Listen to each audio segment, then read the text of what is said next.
আমরা যখন জীবনে শখ করে একটা বাড়ি বানাই তখন একটা সুন্দর ঠাকুর ঘর বানাই, হয়তো আমার লিভিং রুমের থেকেও অনেক ভালো করে বানাই, কিংবা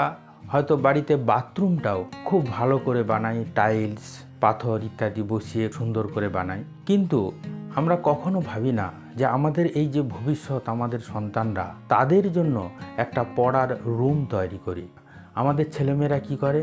হয়তো আমাদের ব্যবহারের বিছানার উপরেই পড়াশোনা করে সে গ্র্যাজুয়েট হয়ে যায়, কিংবা হয়তো সামনের দুয়ারে মাদুরে বসেই সে পড়াশোনা করে, অথচ আমরা তাদের কাছে ভবিষ্যতে অনেক কিছু আমরা আশা করি। তাই